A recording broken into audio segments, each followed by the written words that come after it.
Dear students, exercise number 2.2, question number 5. Solve 1 by 5 modulus of 10x minus 2 is less than 1. அப்படியே கொடுத்துருக்காங்க. Solve அப்படின்னா x உடைய value find out பண்ணா மட்டும் போதும். அதை கிராஃப்ல நம்ம நம்பர் லைன்ல ரெப்ரசென்ட் பண்ண நீடட் இல்லை. ஓகே, சரி. இப்போ இந்த சம்ம சால்வ் பண்ணி x உடைய வேல்யூ என்ன சொல்லி கண்டுபிடிக்க போறோம். பார்க்கலாம். சொல்யூஷனா இப்போ கிவன்ல இருக்கிற வேல்யூ எடுத்துறேன். 1 by 5 modulus of 10x minus 2 less than 1 இருக்கு. ஓகேவா? ரைட். இப்போ மாடுலஸ்குள்ள இருக்கிற டேர்ம் இது ஃபுல்லா ஒரே டேர்ம் தான். இப்போ இந்த 1 by 5 நம்ம அந்த சைடு எடுத்துட்டு போய் எழுதிடலாம். அப்படி எழுதணும்னா modulus of 10x minus 2 அப்படியே இருக்கா, is less than 1 இருக்கா.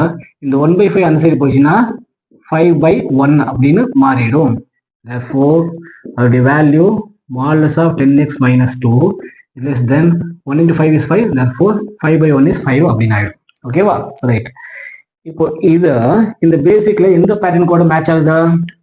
மாடுலஸ் வேல்யூ இருக்கா, இந்த இன்இக்வாலிட்டி சிம்பிளுக்கு பின்னாடி ஒரு பாசிட்டிவ் ரிசல்ட் இருக்கா, மாடுலஸ் வேல்யூ இருக்கா, இந்த லெஸ் தென் சிம்பிளுக்கு பின்னாடி பாசிட்டிவ் ரிசல்ட் இருக்கா. ஸோ நம்ம கரெக்டா இந்த பேட்டர்ன் தான் இதை எக்ஸ்பிளைன் பண்ண போறோம். ஓகேவா?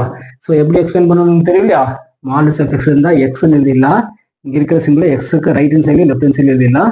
இங்கே இருக்கிற ப்ளஸ் கான்ஸ்டன்ட்டை பாசிட்டிவ் கான்ஸ்டன்ட்டை ரைட் சைட்லையும் நெகட்டிவ் கான்ஸ்டன்ட்டை லெஃப்ட் சைட்லையும் மென்ஷன் பண்ணணும். அப்படி இதை எக்ஸ்பிளைன் பண்ணோம்னா மாடுலஸை கேன்சல் பண்ணிட்டா இந்த 10x மைனஸ் 2 மட்டும் அப்படியே எழுதிடலாம். அப்புறம் இங்கே இருக்கிற சிம்பிள் இருக்கு இல்லையா, லெஸ் தென், அதை ரைட் சைடில் ஒன்று லெஃப்ட் சைடில் ஒன்று எழுதிடலாம்.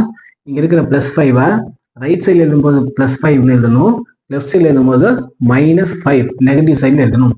இங்கே ஒரு பாசிட்டிவ் 5 மென்ஷன் பண்ணியிருக்கோம், இங்கே நெகட்டிவ் 5 மென்ஷன் பண்ணியிருக்கோம். ஓகேவா? ரைட். இப்போ இதை சிம்பிளிஃபை பண்ணிடலாம். இங்கே வந்து -2 இருக்கு. இந்த -2 கேன்சல் பண்ணணும்னா என்ன பண்ணணும்? 2ஆல் ஆட் பண்ணணும்.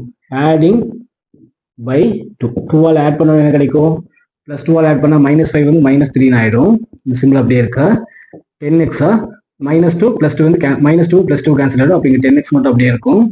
இங்கே 2 ஆட் ஆனால் 7 அப்படின்னு இருக்கும். ஓகேவா? இப்போ இங்கே 10x இருக்கா, நம்ம x மட்டும் தான் வேணும். அப்போ 10ஆல் டிவைட் பண்ண போகிறோம். அப்போ டிவைடட் பை 10. 10ஆல் டிவைட் பண்ணோம்னா ஓகே, கேபிட்டல் டி எழுதிடுறேன். Divided by 5 divided by 10. 10ஆல் டிவைட் பண்ண நமக்கு ரிசல்ட்டா -3 by 10 அந்த சிம்பிள் அப்படியே இருக்கா. 10x 10ஆல் டிவைட் பண்ண x மட்டும் இருக்கும், அந்த சிம்பிள் அப்படியே இருக்கா. 7 10ஆல் டிவைட் பண்ண 7 by 10. ஸோ x வேல்யூ இதுதான் ஃபைனல் ஆன்சரா, இதுலேயே முடிச்சிடலாம். ஓகேவா? இதுதான் இந்த சம்முக்கான ஃபைனல் வேல்யூ. வீடியோ பாஸ் பண்ணி கால் பண்ணிடுங்க. Thank you everyone.